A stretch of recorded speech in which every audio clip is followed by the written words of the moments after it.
یہاں سے ثابت ہوتا ہے کہ استغفار رزق کو بڑھانا، اگر کسی نے اپنا رزق بڑھانا ہے تو وہ استغفار کو پکڑنا۔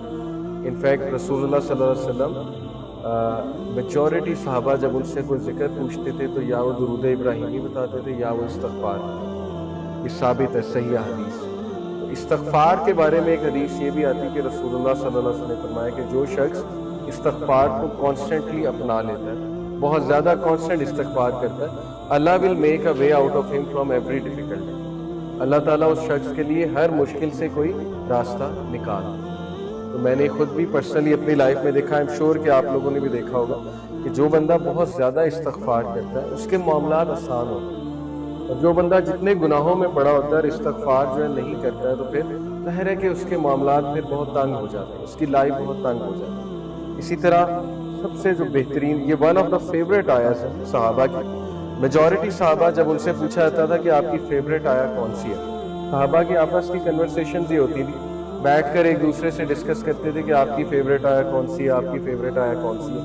تو چیپٹر 39 ورس نمبر 53 سورہ زمر ورس 53، قُلْ يَا عِبَادِيَ الَّذِينَ أَسْرَفُوا عَلَىٰ أَنفُسِهِمْ لَا تَقْنَطُوا مِن رَحْمَتِ اللَّهِ۔ اے نبی کہہ دیجئے میرے بندوں سے، یہاں پر یا عبادی تمام انسانوں سے بات ہو رہی ہے، الَّذِينَ أَسْرَفُوا عَلَىٰ أَنفُسِهِمْ جو کہ زیادتی کر چکے ہیں اپنے نفس میں، who have crossed the limits۔ اسرفو یعنی کہ اسراف کر دیا ہوا، زیادتی کر دی ہوئی ہے انہوں نے اپنے نفس پر۔ کیا کہو انہیں، لا تقنطوا من رحمت اللہ، کہ اللہ کی رحمت سے مایوس نہیں ہو۔ ان اللہ یغفر الذنوب جميعا، بے شک اللہ تعالیٰ تمام گناہ معاف کر دیتا ہے، تمام گناہ معاف۔ ایک حدیث قدسی میں آتا ہے کہ اللہ سبحانہ وتعالیٰ کہتے ہیں کہ اے ابن آدم، اگر تو میرے پاس گناہ لے کر آئے اور تیرے گناہ جو ہے وہ زمین سے آسمان تک جو ہے وہ ڈسٹنس کو فل کر رہے ہیں، لیکن تم اس سے سنسیئر ریپینٹنس کرتا ہے تو میں تجھے معاف کر دوں۔ ابھی بہت خوبصورت حدیث آپ کے سامنے آئیں گی اللہ سبحانہ وتعالیٰ کی مرسی کے حوالے سے۔ ایک حدیث آپ کے سامنے رکھتا ہوں، علی ابن طالب رضی اللہ عنہ رپورٹڈ، یہ المستدرک کی حدیث ہے، صحیح ہے اکارڈنگ ٹو علامہ البانی، اور علی صلی اللہ عنہ سے بہت کم حدیث مروی ہیں۔ علی صلی اللہ عنہ reported, the messenger of Allah صلی اللہ علیہ وسلم said, verily Allah is astonished۔ اللہ کی astonishment یہ اللہ کا ایٹریبیوٹ ہے، اور اللہ کیسے اسٹانش ہوتا ہے یہ ایک ظاہر ہے کہ متشابہات میں سے اللہ knows best، لیکن اللہ is astonished at a servant، اللہ ایک انسان پر اسٹانش ہوتا ہے when he says there is no God but you، لا الہ الا انت، but I have wronged myself so forgive me، for none forgives sins but you۔ یہ ایک دعا ہے پوری، یہ دعا میں آپ کو پڑھ کے سناتا ہوں۔ لا الہ الا انت انی قد ظلمت نفسی فاغفر لی ذنوبی انہ لا یغفر الذنوب الا انت۔ یہ پوری عربی میں جو ہے وہ دعا ہے۔ دعا کا ٹرانسلیشن کیا ہے؟ There is no God but you، I have wronged myself so forgive me، for none forgives sins but you۔ Allah astonished کرتا ہے ایسے بندے پہ، اور اللہ کہتا ہے my servant acknowledges that he has a Lord who forgives and punishes۔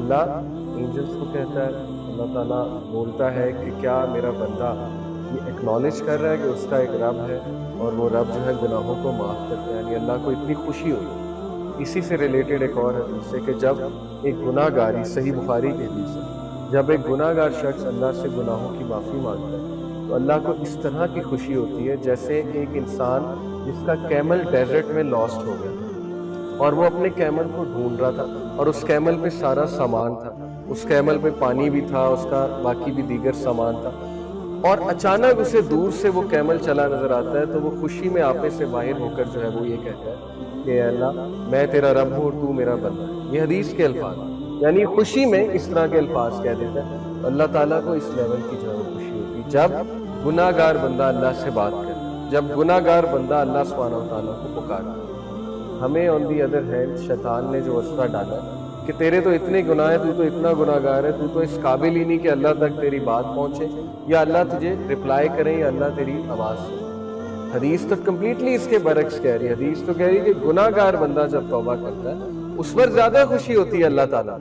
And it perfectly make sense. میں ایک ٹیچر ہوں، آپ میں شاید کوئی ٹیچر ہو، جب اچھے اسٹوڈنٹ جو ہے وہ اے لیتے رہے، اے اسٹار لیتے رہے، مجھے کوئی اتنی خوشی نہیں ہوتی، میں کوئی سرپرائز نہیں ہوتا ہوں. لیکن جب بیک بینچر اور ایک ایسا اسٹوڈنٹ جس کا ریکارڈ ہی کوئی نہیں ہے وہ اگر اچھے نمبر لے لے تو میں اسٹونش بھی ہوتا ہوں، اور ظاہر ہے کہ مجھے دگنی خوشی ہوتی ہے، شاید اس سے بھی زیادہ خوشی ہوتی ہے. It perfectly make sense.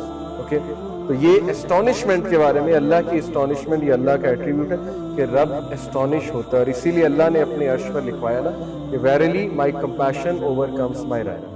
بے شک میری جو نرمی ہے یا میرا جو کمپیشن ہے، میری جو محبت ہے، میری جو مرسی ہے، وہ میرے غصے پر ہاتھ ہے، وہ میرے غضب پر ہاتھ ہے. اور ایسا ہی ہے، ہم اپنی زندگی کے معاملات دیکھیں، اگر اللہ ہمیں ہمارے گناہوں پہ فوراً پکڑ شروع کر دے تو شاید ہم میں سے کوئی بھی زندہ نہ بچے، شاید ہم میں سے کوئی بھی جو ہے وہ اس زمین پر چل نہ سکے. لیکن کتنے چانسز دیتا ہے، کتنے چانسز دیتا ہے اللہ. آپ یہاں سے اندازہ لگا لیں کہ خالد بن ولید کو چانس دیا اللہ نے. ایک ٹائم پہ وہ دشمن ہے رسول اللہ صلی اللہ علیہ وسلم، اگلے ہی ٹائم پہ وہ ایک ایسے کمانڈر بنے کہ ان کے سیف اللہ کا لقب ان کو دیا گیا. حالانکہ ظاہر ہے ایٹ ون مومنٹ گناہ کر رہے ہیں، نبی کے خلاف تلوار نکال رہے ہیں، اس سے بڑا گناہ اور کیا ہے. بہت بڑے بڑے گناہ لوگوں سے ہو جاتے ہیں، لیکن اللہ کا دروازہ ہمیشہ کھلا ہے. اللہ کا دروازہ کبھی بند نہیں ہوتا، انسان خود دروازہ بند کرتا ہے، اللہ کبھی دروازہ بند نہیں کرتا. اوکے، سو اس کے بعد میں توبہ کی کنڈیشنز کے بارے میں آپ سب سے بات کرنا چاہوں گا. بہت ضروری ہے کہ چونکہ توبہ ایک بہترین عمل ہے، بہت بڑا عمل ہے. یہ ہمارے باپ کا عمل ہے، حضرت آدم علیہ السلام کا عمل ہے. تو اٹ از امپورٹنٹ کہ ہم جانیں کہ سنسیئر ریپینٹنس ہوتی کیا ہے. اس سے پہلے ایک اور حدیث میں آپ کو سنا دوں، سنسیئر ریپینٹنس کی انشاءاللہ بات کر رہے ہیں. سن ڈیو ٹو ڈیزائر، ڈیزائر کی وجہ سے سن اور ایروگنس کی وجہ سے سن، یہ دو مختلف چیزیں، یہ سمجھ لیں. ابو نعیم رپورٹڈ، یہ حلیت الاولیاء ایک کتاب ہے بہت زبردست، اس میں سلف کے واقعات موجود ہیں. ابو نعیم رپورٹڈ سفیان ابن عیینہ رحمہ اللہ sad whoever commits a sin due to desire، جو بھی گناہ کرتا ہے خواہش کی وجہ سے. Verily whoever commits a sin due to desire we should hope for his repentance. ہمیں امید ہونی چاہیے کہ اس کا گناہ معاف ہو جائے گا. کیوں؟ Verily آدم علیہ السلام disobeyed due to desire and he was forgiven. کیونکہ ہمارے باپ آدم علیہ السلام نے ڈیزائر کی وجہ سے، ڈیزائر تھی نا کہ اللہ نے منع کیا ٹری سے نہیں کھانا، سیلف کنٹرول ظاہر ہے لوز ہو گیا فار واٹ ایور ریزن، اور ڈیزائر کی وجہ سے جو ہے یا کیوریوسٹی کی وجہ سے گناہ کر بیٹھے. تو انہوں نے کہا کہ انہوں نے سفیان ابن عیینہ نے کہ اگر کوئی شخص ڈیزائر کی وجہ سے گناہ کرتا ہے تو اس کی معافی. But if a sin is committed due to pride and arrogance then fear that the perpetrator may be cursed. لیکن اگر کوئی شخص متکبر ہو کر، اور جیسے فرعون تھا انا ربکم الاعلی، تکبر، ایک تو گناہ کر رہا ہے، بچوں کو مار رہا ہے، آگے سے اعلان کر رہا ہے کہ میں رب ہوں، میں زندگی دیتا ہوں، میں موت دیتا ہوں، تو یہ والا جو سن ہے اس کے بارے میں ہے کہ that person will be cursed. Verily Iblis disobeyed due to pride and he was cursed. انہوں نے کہا کتنا خوبصورت کمپیریزن ہے کہ آدم علیہ السلام نے بھی گناہ کیا، لیکن وہ گناہ ڈیزائر کی وجہ سے تھا، پھسل گئے. لیکن ابلیس کا جو گناہ تھا وہ تکبر کی وجہ سے تھا، وہ پرائڈ کی وجہ سے تھا، تو وہ کرسڈ ہو گیا. اسی لیے ہم اسے رجیم کہتے ہیں. تو اگر آپ کسی کو گناہ میں مبتلا دیکھیں تو اس کو پہلی تو بات جج نہ کریں، کیونکہ وہ شخص سٹرگل کر رہا ہے. وہ کون سا پرائڈ میں کر رہا ہے؟ بہت سے ایسے گناہ ہیں، مسلمان تو پرائڈ میں نہیں کر سکتا. میں نے تو آج تک ایسا مسلمان نہیں دیکھا جو گناہ کر کے جو ہے تکبر کرے کہ میں تو بالکل ٹھیک